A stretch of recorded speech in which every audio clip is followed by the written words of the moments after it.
पुण्यातील कोथरूडमध्ये पोलिसांनी सामाजिक संस्थेच्या 3 महिला कार्यकर्त्यांना मारहाण केल्याचा आरोप केला गेलाय।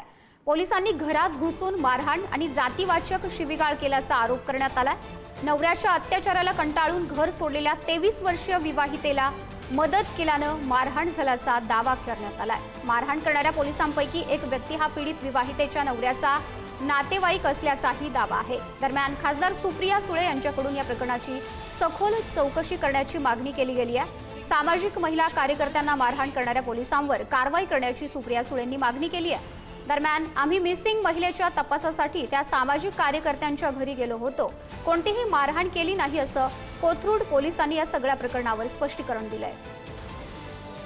मॅडम, मी आता इथे कोथरूड पोलीस स्टेशनच्या परिसरामध्ये आहे। तुम्ही बघू शकता माझ्या मागे कोथरूड पोलीस स्टेशनचा परिसर आहे। ह्या पोलीस स्टेशनमधल्या काल PSI मॅडम होत्या, प्रेमा पाटील मॅडम, आणि त्यांचे सहकारी इथले आणि संभाजीनगरच्या पोलीस स्टेशनमधून आलेले काही सहकारी हे सगळे आमच्या मैत्रिणींच्या रूमवर गेलेत अचानकच, की तुम्हाला, आणि डायरेक्ट घुसलेत आणि रूम चेक वगैरे केली। त्या कोथरूडमध्येच राहतात आणि त्यांना इथे आणलं। वरती तुम्ही बघू शकता एक रूम आहे त्यांची कुठेतरी छोटीशी, त्या रूममध्ये घेऊन गेलेत आणि त्यांना मारहाण केली आहे। त्यांना लाथाबुक्क्यांनी मारलं आहे, त्यांना जातीवरून शिव्या दिल्यात, तुम्ही महार मागायचे मग तुम्ही असंच वागाल। दरम्यान हे प्रकरण नेमकं काय आहे त्यावर सुद्धा एक नजर टाकूया। संभाजीनगर जिल्ह्यातील एक 23 वर्षीय विवाहित तरुणी पतीच्या अत्याचाराला कंटाळून घर सोडून पुण्यात आली।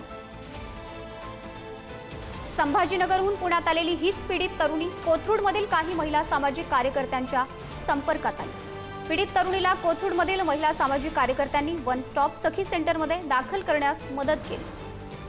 मात्र पीडितेला मदत केल्यानं कोथरूडमधील पोलिसांनी घरात घुसून मारहाण केल्याचा आरोप सामाजिक कार्यकर्त्यांनी केला आहे। कोथरूडच्या वरिष्ठ पोलीस अधिकाऱ्यानं पदाचा गैरवापर करत मारहाण आणि जातीवाचक शिवीगाळ केल्याचा आरोप केला जातोय। मारहाण करणाऱ्या पोलिसांपैकी एक जण पीडित महिलेच्या पतीचा नातेवाईक असल्याचाही आरोप करण्यात आलाय। कोणतीही पूर्वसूचना किंवा वॉरंट न देता पोलिसांनी घरात घुसून मारहाण केली आणि ताब्यात घेतल्याचा आरोपही केला गेलाय।